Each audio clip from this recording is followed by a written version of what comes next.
So, Matthew, I want to start with you because the concept for this movie is so interesting. It's two of the greatest minds in history coming together to debate the existence of God, among other things. Share a little bit about how this story came to be and why you wanted to bring it to the big screen. I I am I should say the son of a psychiatrist. So that actually didn't draw me to doing it. It sort of made me want to run away from it in a sense, but I was intrigued. I was intrigued by Freud. And Lewis, I grew up, as you like saying, I wasn't a son of a pastor, but I'd read all the books, and it was a big part of my youth, in terms of the storytelling aspects and my respect for him as an author. I didn't know as much about him as I would come to through this whole process. But as much as I was interested in both of these great minds, I was also interested in the themes that this presented. I think that's what really drew me to this. When I first read the play, I wanted to, I wanted to try to see audiences engage in a conversation that I think that they're right now. I think society kind of frowns upon an open dialogue and an open dialogue with respect, and I wish there was more of that. So this seemed like a really good opportunity to have this conversation, which seems like the question of our time, which is religion and science, and how they what their relationship is.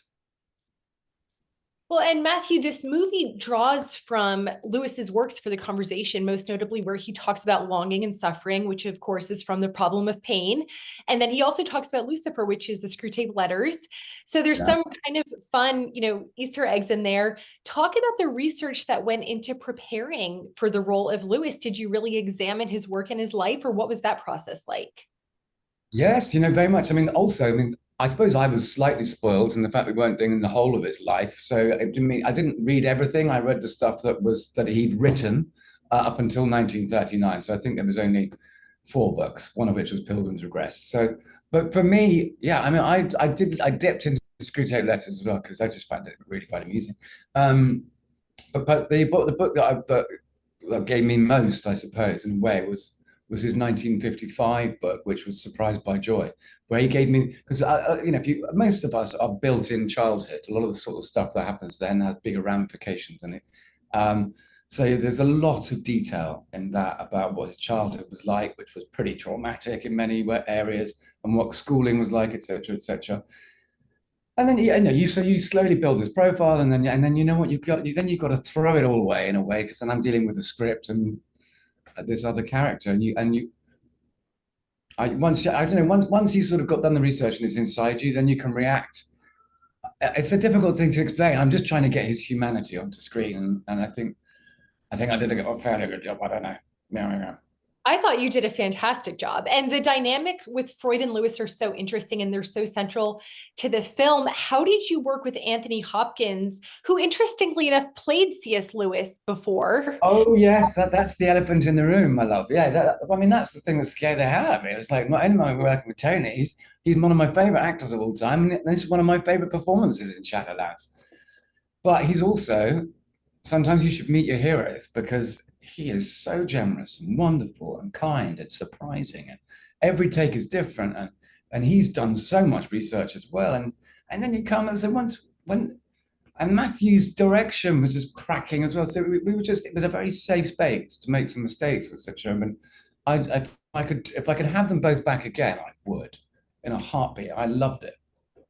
And This Ben Smithed as well, who is a DOP who Tony's worked with lots of times and feels very safe with. And I just think he's one of the most talented men around. Yes, I mean, it was so interesting on so many levels. And Matt, this one's for you.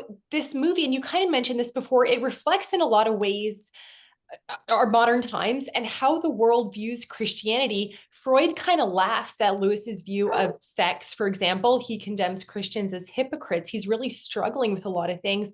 What can modern day Christians learn from the way Lewis engages Freud on a very respectful and intellectual level? Well, I think that it was something that was really important to me was to be able to present both sides of this story uh, neutrally. I didn't want to pick a side or have an agenda. And I think that for Lewis to be able to, something Matthew and I talked a lot about was just being present and grounded in his performance, because we didn't want it to devolve into just sort of screaming attacks at one another. And I think it was really important that Lewis he has an inner strength, and he's struggling with his faith. I mean, one of the things that was interesting was my wife's brother. He's a pastor, and he saw the film, and he really enjoyed it. And I was, I was slightly nervous showing it to him because C.S. Lewis is so important to him and to everything. And he said he just felt like your faith needs to, as a Christian, you're going to be challenged in life, and your faith is challenged. And this is a case where Lewis's faith is challenged in the room with Freud, and he doesn't he goes through this process with an openness and an inner strength that he relies on. And I think that to me was portrayed in the performance by Matthew brilliantly. Absolutely. And that it's okay to doubt. It's okay to have questions. And that's not a message we get a lot in the church. Yeah, no, I think it is. I mean, you can question your faith, and that's an important thing to do, I think, or so I've been told. You know, and that's something that I think this film, I hope Christian audiences can embrace the idea that we have to, you have to look at yourself and look at your relationship with God. So that's what Lewis is going through.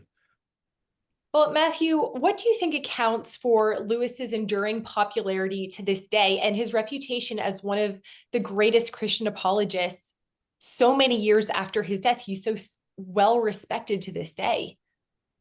Yes, I mean, obviously he's known for there's a lot of things. There's sort of the allegorical stuff that he got into Narnia, but there's just a clarity to his work for me. But and as you say, he just writes with a great sort of depth and a beauty and a simplicity on some things as well.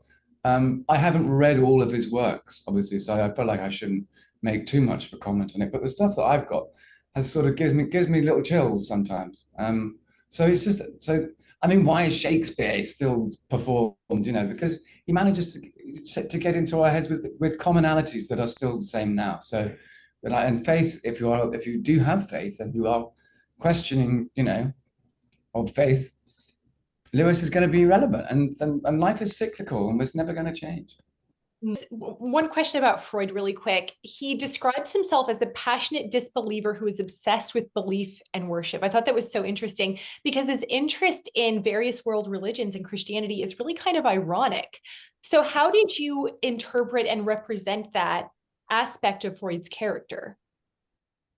Well, I think we had a brilliant production designer, Luciano Righi, who worked closely with the Freud Museum on the film to do 3D imaging and create all of those statues and statuettes and all throughout the office. And I feel like there's another character in the room, which is, Freud's, the production design of the film. It plays such a big role in it. But I think Freud was a man who was coming to terms with himself having to face death, and none of us know until you die what happens exactly. We could all think we do, but and he's questioning, he's intellectually curious, and he wants to hear the other side of an argument with this.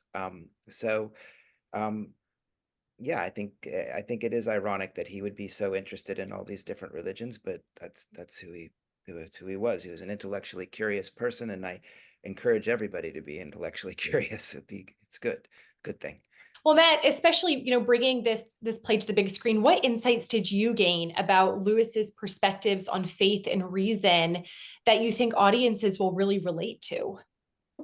I mean, to me, I guess I've personally taken away that science and religion don't have to be enemies, and that's what I hope. That there can be conversation, and that we can take things from, we don't have to be so extreme on both sides, and that there can be some middle ground, and might be actually to the benefit of humanity if there was. So that's what I hope. It was nice to meet you guys, and have a Merry Christmas. Yes, Merry Christmas. Have a fantastic time.